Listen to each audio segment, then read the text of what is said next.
Ele não liga pro que o fandom fala, assim, muito, sabe?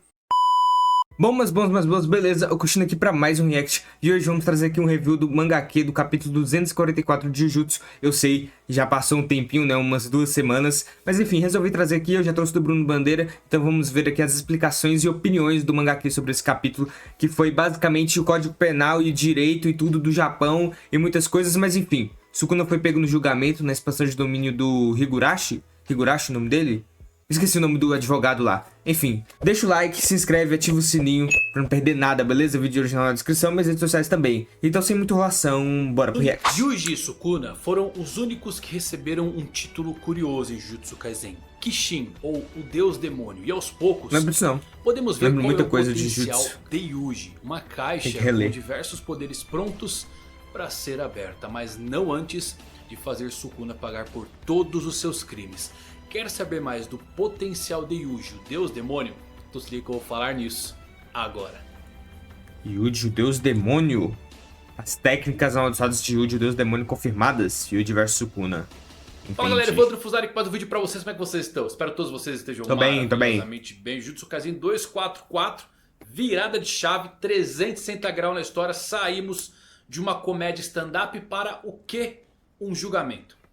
Sim, uma aula penal para nenhum advogado reclamar. Jujutsu Kaisen é uma série muito curiosa, muito interessante. E agora estão querendo fazer o Sukuna pagar por todos os seus crimes. Mas tem muita coisa interessante aqui, como o legado de Kenjaku sendo possivelmente revelado. E os poderes de Yuji, hein? O que será que ele está guardando aí? Tem umas coisas bem legais, assistir até o final. Esse vídeo está muito interessante. Se você é novo no canal, assiste. Se você gostar, eu peço para você se inscrever. Mas você que já é um feiticeiro nível Yuta, cortador de cabeças, dá uma ajuda pro Mangão, porque hoje é o último dia para votar. Eu já no votei, prêmio já do acabou, Best. né, Depois o tempo. disso, acabou, mas de coração, muito obrigado por permitirem eu estar nessa premiação. E se você curte o canal, quer ver esse troféuzinho aí sendo levantado aqui, vota aí, o link tá aqui na descrição, leva 5 segundos, pode votar com 2 contas, tá bom? Recadinho dado, vamos falar tudo agora sobre o Jujutsu Kaisen 244.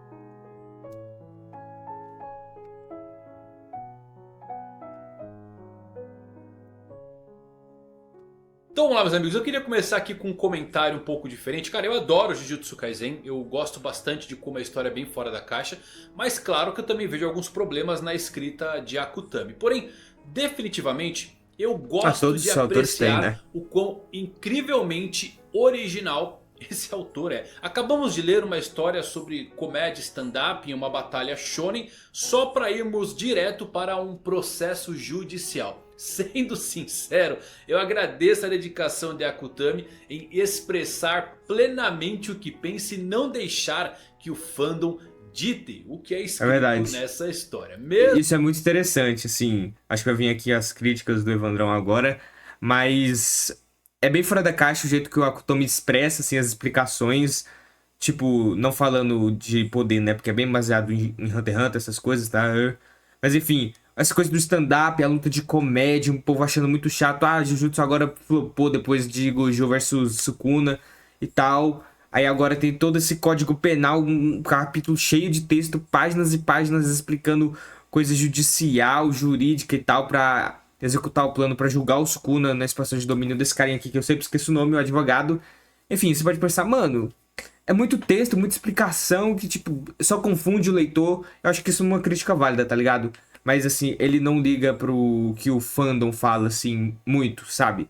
Não é que ele não liga totalmente, mas eu acho bom isso dele manter o que ele pensa e fazer, mano. Porque se der bom, mérito dele. Se der ruim, culpa dele também, né, mano? Isso que faz um autor grande, eu penso. Mesmo que eu ainda tenha um grande problema sobre como se lida com alguns personagens em Jujutsu Kaisen bem específicos, eu gosto tipo quais, Evandro? disso nomes. com qualquer autor, que eles possam contar as suas próprias histórias. Já o nosso capítulo começa não com o desfecho de Kenjaku, mas com Yuji Higuruma chegando para enfrentar o Rei das Maldições. E é onde iniciamos um flashback dos feiticeiros tendo uma breve reunião para finalizar os seus planos sobre Kenjaku. Eles planejavam realmente fazê-lo baixar a sua guarda e utilizar Yuta para acabar com ele definitivamente. Mas eles só fariam isso se o Gojo fosse derrotado. Esperava-se que o Yuta voltasse imediatamente após derrotar o vilão. Já sobre enfrentar Sukuna, Kusakabe disse que eles precisam escolher quem vai lutar e quem não vai. Kashimo os ataca dizendo que isso é uma guerra total, então todos deveriam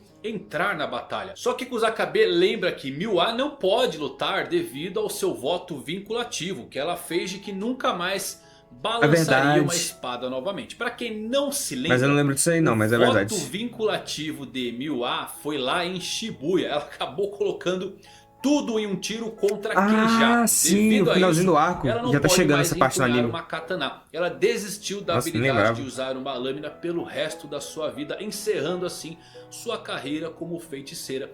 E o mais curioso é que isso não fez nada no Kenjaku. Miwa é um personagem bem... trágico, mas é engraçado. Ela bem esquecida. Ser o Gon de Hunter x Hunter, mas acabou fora do jogo. Mas brincadeiras à parte, mesmo com esse voto vinculativo, é claro que o Kenjaku era demais pra ela. Kenjaku tancou um buraco negro, meus amigos. Miwa é uma feiticeira de grau 3 que perdeu pra Maki. Na melhor das hipóteses, na época desse voto vinculativo aí, deveria ser de grau 2. Enquanto isso, o Kenjaku, ele é o chefe final, onde as únicas pessoas que realmente conseguiriam derrotá-lo eram Gojo, Sukuna, Takaba e talvez o Yuta. Mas mesmo assim, tem algumas pontas perdidas aqui no ar. Porque Miwa apareceu na colônia Sendai? Guardem aí essa verdade, memória. Né? Ela apareceu ali do nada, velho. Kamo também está na reunião. Ele pede desculpas e diz que não vai poder participar dessa missão de ataque, porque não pode ajudar em nada. E ele quer cuidar da sua família o máximo possível. Então ele está levando sua família e deixando o país. O Yuji tentou consolar Kamo, dizendo que aprendeu muito mais com ele do que com Shozo, que é péssimo em ensinar. Isso aqui, galera, olha só.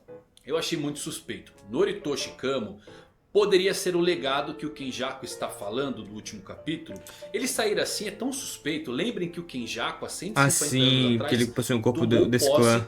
Do corpo também de alguém sob o nome de Noritoshi Kamo, ou seja, um ancestral de Kamo. Então é muito estranho que o Kamo atual simplesmente vá embora quando o futuro do mundo está em jogo. Deixe esse alerta ligado aí. Outra coisa, pode ser simplesmente para proteger a família, né? Muito animado por Yuji, Deus Demônio. Não só porque seu soco tremeu Sukuna, mas parece que ele tem várias técnicas para utilizar agora. Manipulação de sangue, troca de almas e talvez até a técnica de Sukuna. Eu não sei como a Akutami vai justificar tudo isso, mas meu melhor palpite é a caixa preta que Sukuna usou e que eu acredito ser algo único. Eu fiz um vídeo sobre essa habilidade, o relicário de Sukuna, e eu acho que essa caixa aqui pro Yuji é a capacidade da humanidade de manifestar maldições e energia amaldiçoada. Porque as maldições não saberiam porque são limitadas puramente à maldição para a qual elas foram criadas, mas os humanos são capazes de todos os tipos de emoções. E após esse capítulo, eu tenho mais do que certeza que ele possui manipulação de sangue. Depois de falar com Kamo. Ou pelo menos uma técnica relacionada aí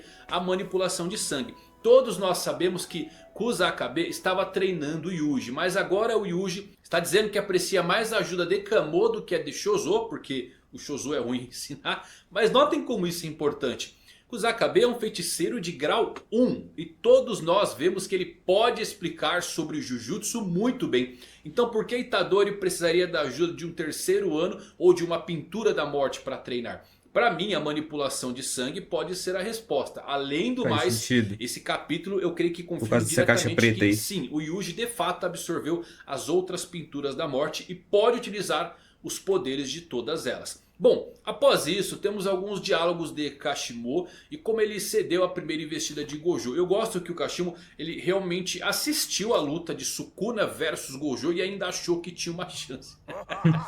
Eu gosto dele, ele é genuinamente forte, mas não dá. Ela vai preencher tempo de tela. É demais para lutar sem algum poder quebrado. Higuruma diz que irá atrás de Kashimo e vai usar a sua habilidade para confiscar as técnicas de Sukuna. Ele acrescenta que se der a pena de morte, ele vai poder utilizar a espada do carrasco para lutar. Kusakabe pergunta se Higuruma pode confiscar e impor a pena de morte em Sukuna com toda certeza.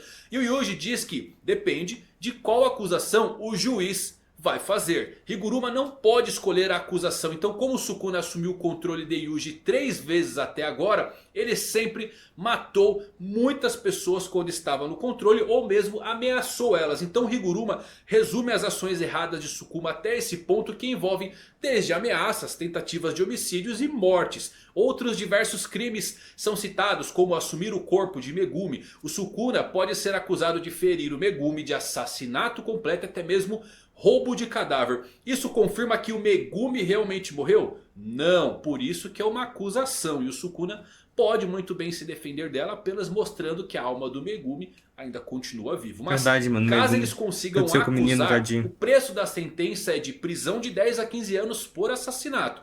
Pena de prisão perpétua caso tenha 2 vítimas. E pena de morte se tiver 3 assassinatos ou mais comprovados durante o julgamento. E isso vai depender de como o juiz interpreta os crimes. Uma outra coisa que eles na hora, discutem filho. são Tanto seus você que crimes já de 1000 matou. anos atrás. Já que a lei moderna foi criada durante a era Meiji. Então esses crimes podem prescrever e pode ser que a lei moderna não funcione em Sukuna para os seus crimes passados. Além do mais, qual técnica do Sukuna vai ser confiscado? Se são as 10 sombras ou o santuário malévolo? Yuji de repente diz que pode haver uma maneira de garantir que o Sukuna receba a sua sentença de morte. Já de volta à luta no presente, vemos os corvos de Meimei se aproximando do Rei das Maldições, mas eles são destruídos imediatamente. A Meimei, que estava observando de longe, percebe que os seus corvos não funcionam em figuras como Gojo, Kenjaku e Sukuna. Mas isso valeu a pena, porque a Meimei conseguiu distrair o Sukuna e deu uma abertura para os nossos heróis.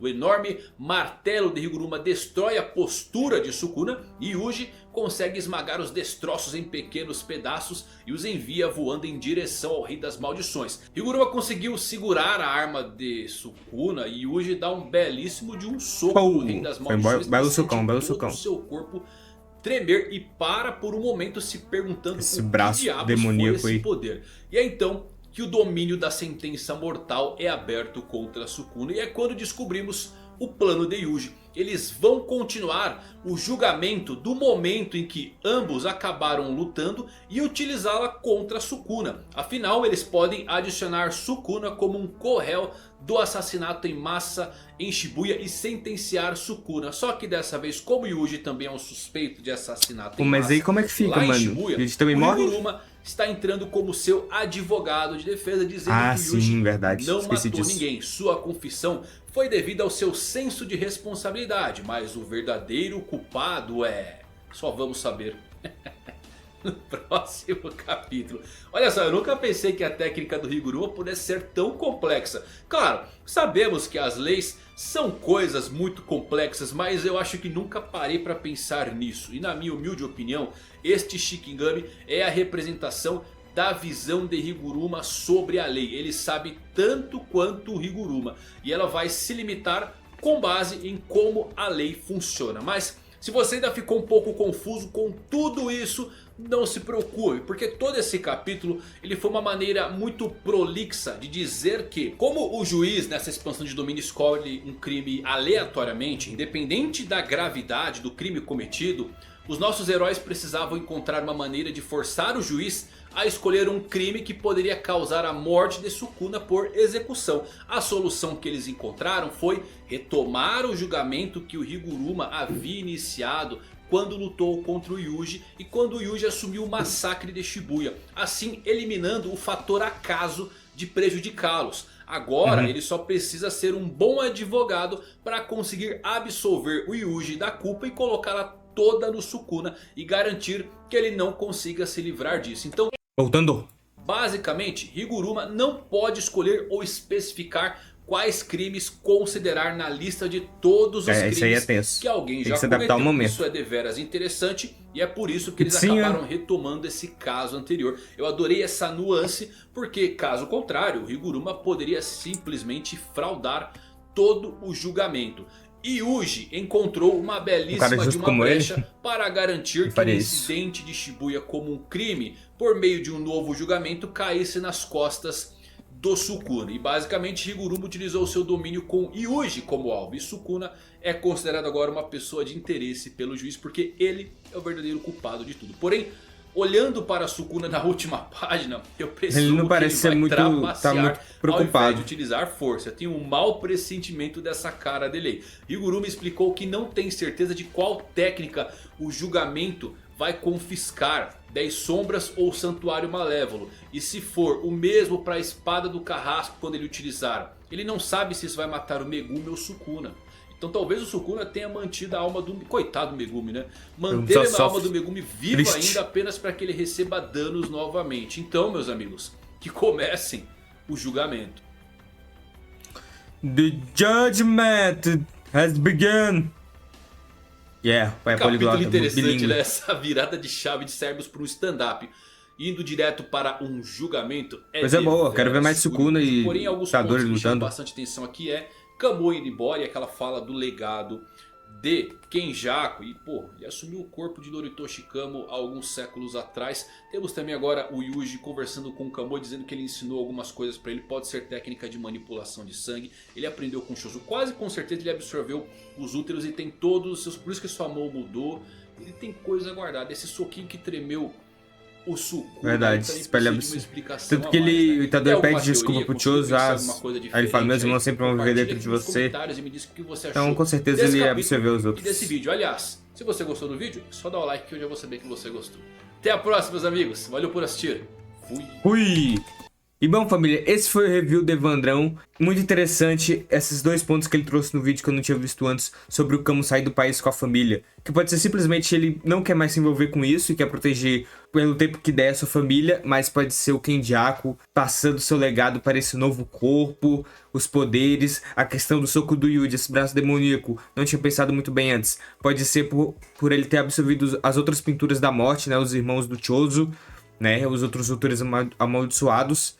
Então eu acho que pode ser isso, mano. E vocês, o que acham? Deixa nos comentários o que você tá pensando sobre. E deixa sua sugestão de vídeo aqui no canal pra gente trazer mais, beleza? Só agradece, pouquinho em pouquinho a gente vai longe. Deixa o like, se inscreve, ativa o sininho pra não perder nada, beleza? Vídeo original na descrição. Vídeo na sua telinha e cards, se vocês gostaram do conteúdo e quiserem ver mais. E playlists também com assuntos variados no canal. Então até uma próxima, valeu, falou!